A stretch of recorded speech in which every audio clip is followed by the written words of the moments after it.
अंकिता को राजीव जब देखने के लिए गया तो वह कमरे में मुश्किल से 15 मिनट भी नहीं बैठी। उसने चाय का प्याला गटागट पिया और बाहर चली गई। अंकिता के माता पिता उसके व्यवहार से अवाक रह गए। माँ उसके पीछे पीछे आई और पिता राजीव का ध्यान भटकाने के लिए कनाडा के बारे में बातें करने लगे। यह तो अच्छा ही हुआ कि राजीव कानपुर से अकेला ही दिल्ली आया था। अगर उसके घर का कोई बड़ा बूढ़ा उसके साथ होता तो अंकिता का अभद्र व्यवहार उससे छिपा नहीं रहता। राजीव तो अंकिता को देखकर ऐसा मुग्ध हो गया था कि उसे इस व्यवहार से कुछ भी अटपटा नहीं लगा। अंकिता की माँ ने उसे फटकारा, इस तरह क्यों चली आई? वह बुरा मान गया तो? लगता है लड़के को तू बहुत पसंद आई है, मुझे नहीं करनी उससे शादी। बंदर सा चेहरा है, कितना साधारण व्यक्तित्व है, उसके साथ तो घूमने फिरने में भी मुझे शर्म आएगी। अंकिता ने तुनक कर कहा, मुझे तो उसमें कोई खराबी नहीं दिखती। लड़कों का रूप रंग थोड़े ही देखा जाता है, उनकी पढ़ाई लिखाई और नौकरी देखी जाती है। तुझे सारा जीवन कनाडा में ऐश कराएगा। अच्छा खाता पीता घर-बार है, माँ ने समझाया। चल कुछ देर बैठकर चली आना। अंकिता मान गई और वापस बैठक में आ गई। इसकी आंख में कीड़ा घुस गया था। राजीव की ओर अंकिता की माँ ने बर्फी की प्लेट बढ़ाते हुए कहा। अंकिता ने भी माँ की बात रख ली। वह दाएं हाथ की उंगली से अपनी आंख सहलाने लगी। राजीव ने दोपहर का खाना नहीं खाया। शाम की गाड़ी से उसे कानपुर जाना था। स्टेशन पर उसे छोड़ने अंकिता के पिताजी गए। राजीव ने उन्हें बताया कि उसे अंकिता बेहद पसंद आई है। उसकी ओर से वे हाँ ही समझे। शादी 15 दिन के अंदर ही करनी पड़ेगी, क्योंकि उसकी छुट्टी के बस 3 हफ्ते ही शेष रह गए थे और दहेज की तनिक भी मांग नहीं होगी। अंकिता के पिता राजीव को विदा करके लौटे तो मन ही मन प्रसन्न तो बहुत थे, परंतु उन्हें अपनी आजाद ख्याल बेटी से डर भी लग रहा था कि पता नहीं वह मानेगी या नहीं। पिछले 3 सालों में न जाने कितने लड़कों को उसे दिखाया। वह अत्यंत सुंदर थी, इसलिए पसंद तो वह हर लड़के को आई, लेकिन बात हर जगह या तो दहेज के कारण नहीं बन पाई या फिर अंकिता को ही लड़का पसंद नहीं आता था। उसे आकर्षक और अच्छी आय वाला पति चाहिए था। माता पिता समझाकर हार जाते थे, पर वह टस से मस न होती। उस रात वे काफी देर तक जागते रहे और अंकिता के विषय में ही सोचते रहे कि अपनी जिद्दी बेटी को किस तरह सही रास्ते पर लाएं। अगले दिन रात को तार वाले ने जगा दिया। अंकिता के पिता तार लेकर अंदर आए। तार राजीव के पिताजी का था। वे रिश्ते के लिए राजी थे। 2 दिन बाद परिवार के साथ रोकने की रस्म करने के लिए दिल्ली आ रहे थे। अंकिता ने सुनकर मुंह बिचका दिया। छोटे बच्चों को हाथ के इशारे से कमरे से जाने को कहा गया। अब कमरे में केवल अंकिता और उसके माता पिता ही थे। बेटी, मैं मानता हूँ कि राजीव बहुत सुंदर नहीं है, पर देखो कनाडा में कितनी अच्छी तरह बसा हुआ है। अच्छी नौकरी है, वहाँ उसका खुद का घर है।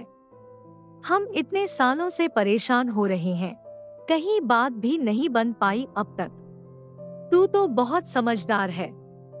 राजीव के कपड़े देखे थे, कितने मामूली से थे। कनाडा में रहकर भी बिल्कुल नहीं बदला। तू उसके लिए ढंग के कपड़े खरीदेगी तो आकर्षक लगने लगेगा, पिता ने समझाया।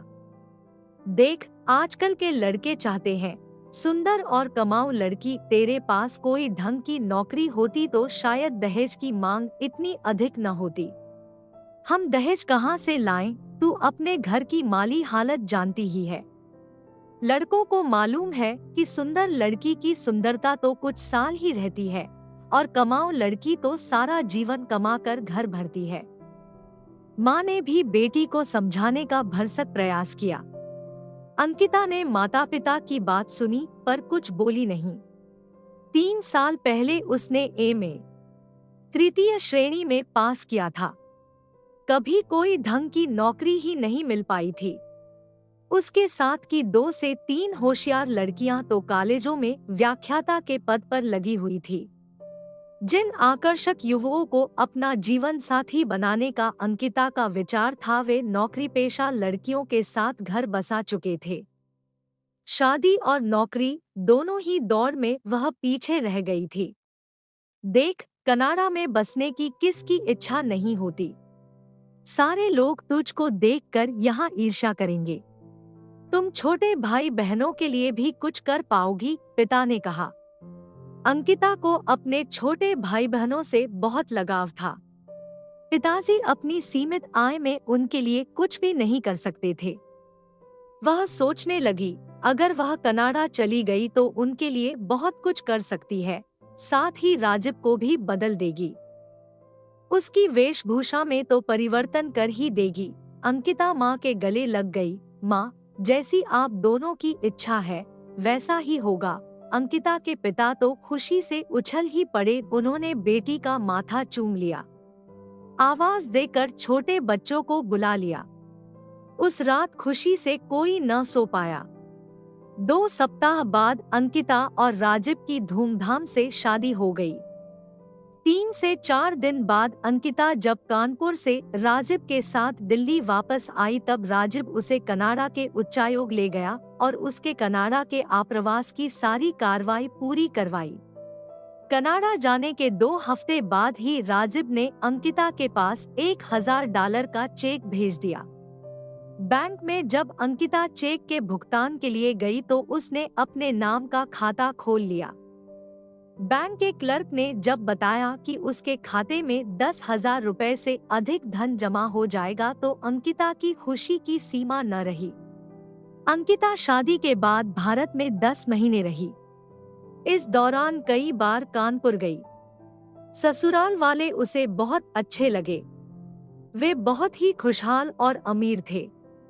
कभी भी उन्होंने अंकिता को इस बात का एहसास नहीं होने दिया कि उसके माता-पिता साधारण स्थिति वाले हैं।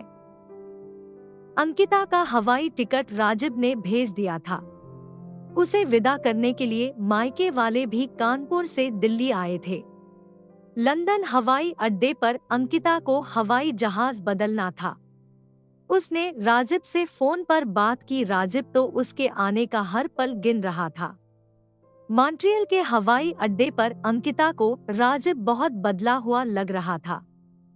उसने कीमती सूट पहना हुआ था। बाल भी ढंग से संवारे हुए थे। उसने सामान की ट्राली अंकिता के हाथ से ले ली। कार पार्किंग में लंबी सी सुंदर कार खड़ी थी। अंकिता को पहली बार इस बात का एहसास हुआ कि यह कार उसकी है। वह सोचने लगी कि जल्दी ही कार चलाना सीख लेगी तो शान से इसे चलाएगी। एक फोटो खिंचवा कर माता पिता को भेजेगी तो वे कितने खुश होंगे। कार में अंकिता राजीव के साथ वाली सीट पर बैठे हुए अत्यंत गर्व का अनुभव कर रही थी। राजीव ने कर्कलैंड में घर खरीद लिया था। वह जगह मॉन्ट्रियल हवाई अड्डे से 55 किलोमीटर की दूरी पर थी। कार बड़ी तेजी से चली जा रही थी। अंकिता को सब चीजें सपने की तरह लग रही थी। 40 से 45 मिनट बाद घर आ गया। राजीव ने कार के अंदर से ही गैराज का दरवाजा खोल लिया। अंकिता हैरानी से सब कुछ देखती रही। कार से उतरकर अंकिता घर में आ गई। राजीव सामान उतार कर भीतर ले आया। अंकिता को तो विश्वास ही नहीं हुआ कि इतना आलीशान घर उसी का है। उसकी कल्पना में तो घर बस 2 कमरों का ही होता था, जो वह बचपन से देखती आई थी। राजीव ने घर को बहुत अच्छी तरह से सजा रखा था। सब तरह की आधुनिक सुख सुविधाएं वहां थी। अंकिता इधर-उधर घूमकर घर का हर कोना देख रही थी और मन ही मन झूम रही थी। राजीव ने उसके पास आकर मुस्कुराते हुए कहा, आज की शाम हम बाहर मनाएंगे, परंतु इससे पहले तुम कुछ सुस्ता लो, कुछ ठंडा या गरम पियोगी? राजीव ने पूछा। अंकिता राजीव के करीब आ गई और उसके गले में बाहें डालकर बोली, आज की शाम बाहर गंवाने के लिए नहीं है राजीव, मुझे शयन कक्ष में ले चलो। राजीव ने अंकिता को बाहों के घेरे में ले लिया और ऊपरी मंजिल पर स्थित शयन कक्ष की ओर चल दिया। दोस्तों, आपको कहानी कैसी लगी हमें कमेंट में जरूर बताएं। ऐसी ही और कहानी सुनने के लिए हमें सब्सक्राइब कर लें। धन्यवाद।